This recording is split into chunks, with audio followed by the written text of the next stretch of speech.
ఇది కేదార్నాథ్ బద్రీనాథ్. ఇది కేదార్నాథ్కి వచ్చామే. స్వామి దర్శనం అయ్యింది. స్వామి దర్శనం చేసుకున్నాము. ఇప్పుడే మేము కూడా వచ్చింది. పొద్దున 6 గంటలకు వచ్చినాము. 6 గంటలకు వచ్చిన వాళ్ళు ఇప్పుడు మాకు దర్శనం అయ్యింది. జనాలు అయితే ఇప్పటికైతే చాలా తక్కువ ఉన్నారు. ఇక్కడ చూడండి, ఇది మంచు కొండలు. ఈ మంచు కొండలలో స్వామి ఉన్నాడు. ఈ మంచు కొండలు అంతా మంచు కొండలలోనే స్వామి ఉండేది. ఇది చూడండి, వెనక మంచు కొండల పర్వతము. స్వామి ఎంత దూరం వచ్చి దాపెట్టుకున్నాడు కదయ్యా. ఇతన్ని ఎట్లా కనిపెట్టిండ్రో మహానుభావులు అప్పట్ల. కనిపెట్టిన వాళ్ళు కూడా గొప్పోళ్ళు. ఇతని ఇంత మంచు కొండలలో ఎన్ని వేల కిలోమీటర్ల ఇంత దూరంలో ఉన్న మహానుభావాన్ని అప్పట్లో వాళ్ళు ఎట్లా కనిపెట్టిండొచ్చు మహానుభావులు. మరి ఈ పెద్ద మంచి ఇంత దూరం వచ్చి ఈ అడవిలో పుట్టిన బాధ ఇతనికి ఏమొచ్చిందో.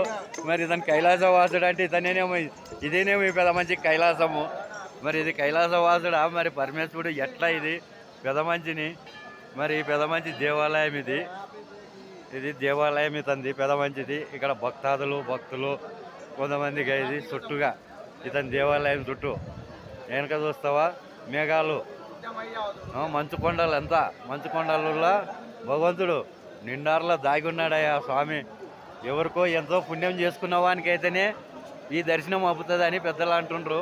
ఎంతో పుణ్యఫలం చేసిన వానికి అయితేనే ఇంత దూరం వచ్చి ఇతను దర్శనం చేసుకొని ఇతన్ని మన ప్రేమతో మనని ఆదరించేవాడు ఉన్నాడంటే ఎంతో పుణ్యఫలం ఉండి ఎన్నో మన పెద్దలు చేసిన పుణ్యఫలం ఉంటేనే ఈ కార్యక్రమం ఈడి వరకు రావచ్చు అంటున్నాడు. ఈడి వరకు రాగలుగుతున్నారు అంటుండ్రు. దేవుని లీల లేకపోతే మనం ఒక అడుగు వేసి ఇక్కడ రాలేమన్నా. ఇక్కడ వాతావరణం కూడా అట్లే ఉంటుంది. ఇక్కడ చలిదానం అట్లే ఉంటుంది. ఇక్కడ అందరూ సాధులు అందరు ఉన్నారు, మహానుభావులు అందరూ ఉన్నారు.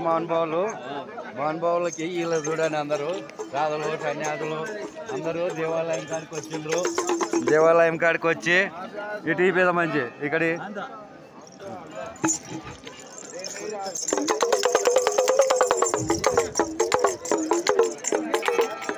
పరమేశ్వర సాంబశివ మల్లికార్జున మల్లేశ్వర జై భోలేనాథ్ బాబాకు. ఇక మెడేసుకో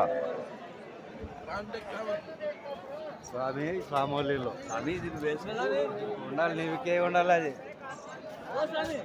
అది నీకు ఉండండి అంటే ఏవో ఏడా చూడండి. ఇది వీడియో పెట్టినాను.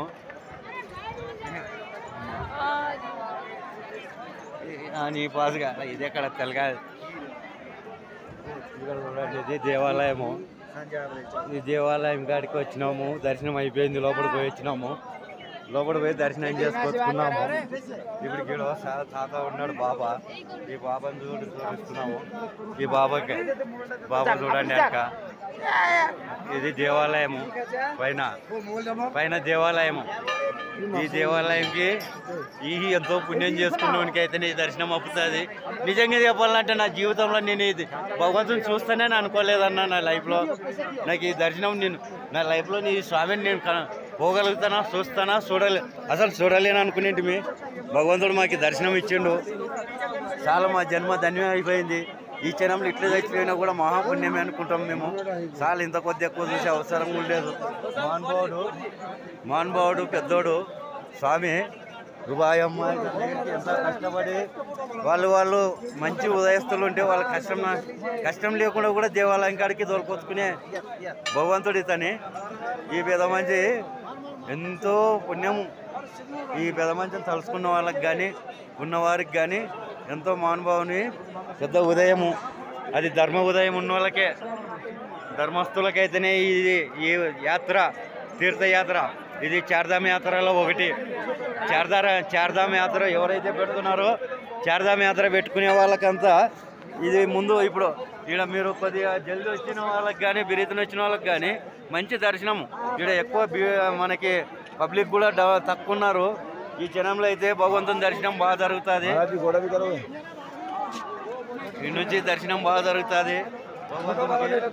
రండి, ఒకవేళ వచ్చే యాత్రికులు ఎవరైనా ఉన్నా రండి, వచ్చి చూసిపోండి. జై నమో పతి హర హర మహాదేవ్.